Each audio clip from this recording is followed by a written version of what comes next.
have been the most reliable over the years. And their Senator,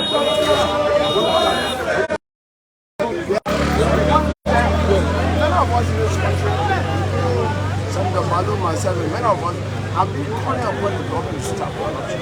But more than that, we've gone beyond to ask the international community to assist us in fighting corruption, because our government has political will and power to fight corruption. So we are very grateful for what the United States has done, and we hope that there will be more sanctions because there are more corrupt. Let me come back to you, Senator. Why this protest? And is it the numbers that you had expected? Only hundreds of people. We expect a whole lot more. Part of the strategy is what we refer to as like the elephants. On the radio, they said that we have postponed our market. So everyone else in this country has thought we have postponed it. But it doesn't matter. More than the numbers is the significance of the opportunity to present the message to the entire world. What we're seeing is the significant boost to our internal local fight against corruption.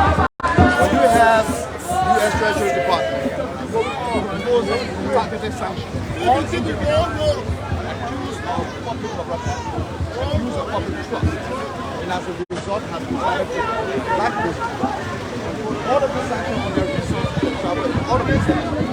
We see it as the greatest assistance that the United States can do for us in helping us to fight against corruption, not only because of this government. I've repeatedly said this government is insignificant in my view when we refer to this significant fight against corruption, because it tackles corruption for the future for all succeeding governments, for all of us, everyone of us. This has nothing to do with the few of them that have been sanctioned. I see them as primary casualties. They're not important, because some of us, when we put this debate on, they think it's about them. No, and they're threatening people. There are a lot of people who are not going to work, who are working will not show up here because they will lose their jobs. And so they are intimidated. Is there a culture of fear and something? Of course, there is an established law.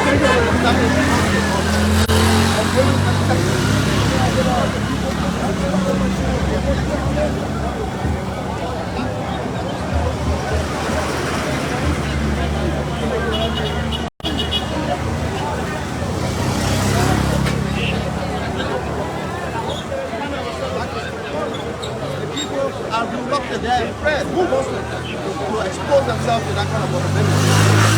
But this is highlighting right now as I speak to you. The entire government is afraid. Succeeding governments will be afraid. And our children, all honorable people, should benefit. We should.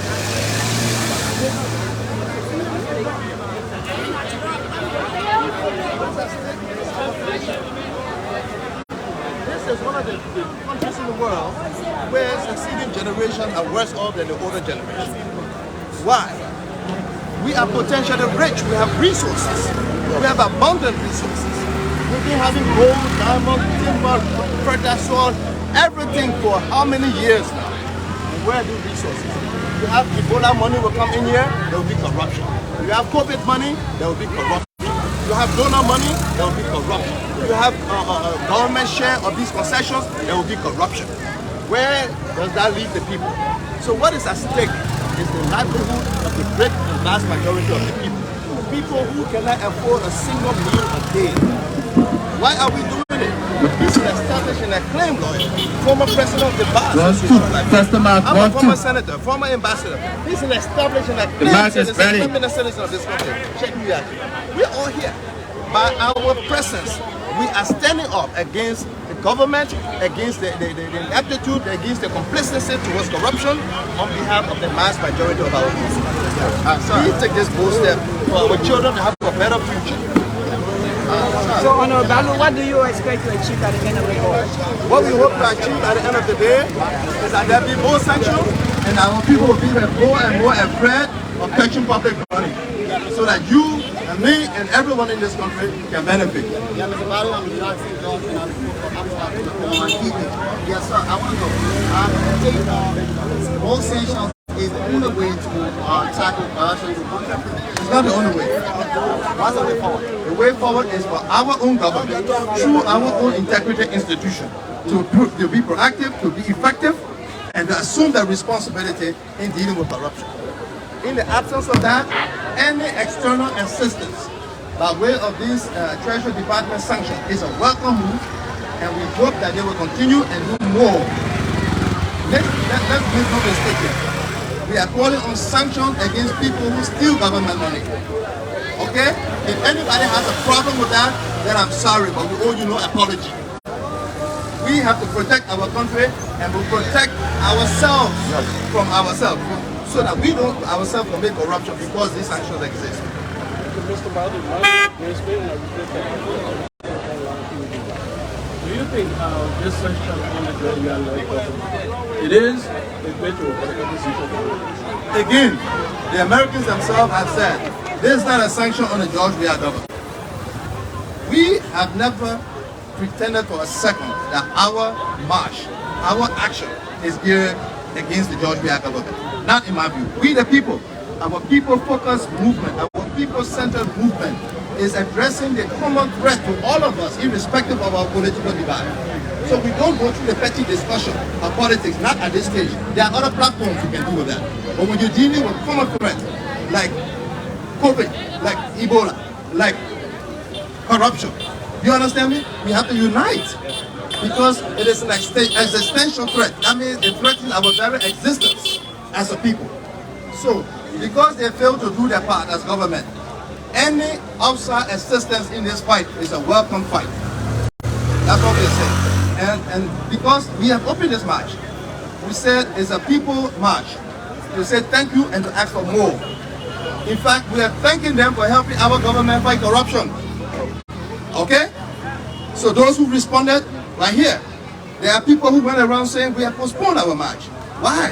Why would it be an organized strategy to deprive the people of an opportunity to deal with something that threatens their very livelihood? Who would be part of such conspiracy? Who, if not somebody, enemy of the state, enemy of progress, and referred to as the negative elements? Yes. Senator Ballout is here, you also have the intention to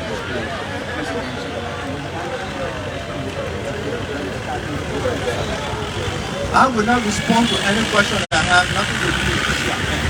These are the very issues that are referred to as distraction. That's why when the police asked us, they said they had not received our request for protection, they asked us to postpone, we postponed. That's why all of our utterances and anybody under the banner, we the people, our people-focused movement, have never criticized or been called government, insulted government, or even referred to the Liberian Seaforce and these people. The only thing I said, and I will continue to say, we don't mention them because they are insignificant to the fight against corruption. They are the first casualties. They are non-entities. I will not dignify anybody to put them in front of such a huge debate, national debate, futuristic effort that we are fighting for. So don't drag us into distraction. I've always said to people, if you're going to own road, don't let anybody make you vex and you end up on bypass.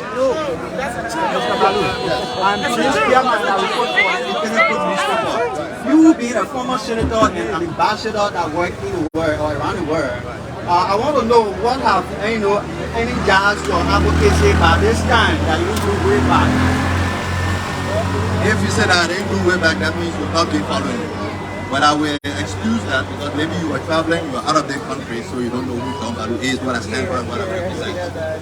However, assuming that we didn't do anything way back, does it stop us from doing something today? No. Assuming that we failed before, does that mean we should fail today? No. The only reason we were called on the CDC-led government, the Weah government, is because he is the government of the day. That's the only reason I will refer to them. Because they have the responsibility at this point in time to fix the country. They have the responsibility at this point in time to address the ills of the society, because they are the government. Because he is the president. Okay? That's the only reason why I will make reference to him. Make no mistake, I form part of the early Joseph Sirleaf government. In our government, President Sirleaf admitted to the difficulty in fighting corruption. Weah CDC campaigned on us. Our government that I consider the most progressive government in the past 30 years of the country history. He said we failed, we sanctioned, we condone corruption. They campaigned on that. When he took power, he himself admitted how difficult it is to fight corruption. So corruption is not limited to one government. It's not limited to one president. Corruption is a serious problem in our country. That I say to you today, almost 99% of us in this country are potentially corrupt. We need a system that will force us to be straight. And these targeted sanctions are there for that.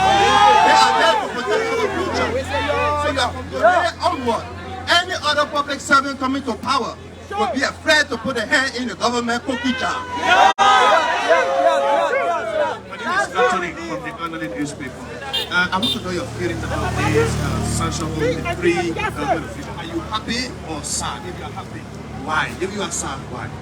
I'm happy that the United States Treasury Department has imposed sanctions on individuals, targeted sanctions on corrupt public officials.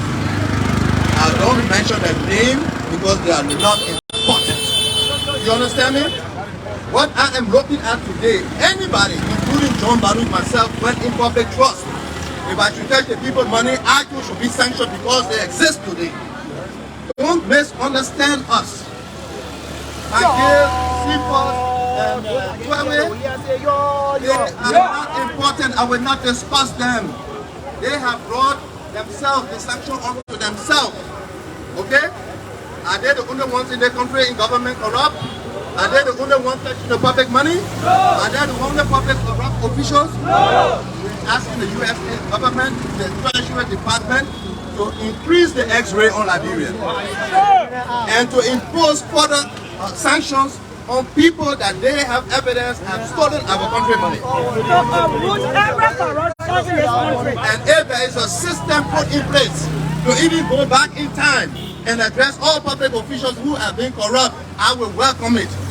You understand me? Don't distract by your question. We are dealing with one issue alone, the fight against corruption. Our mandate here is to thank the Americans for that and to ask them to do more. In fact, we're going to add the word, please do more.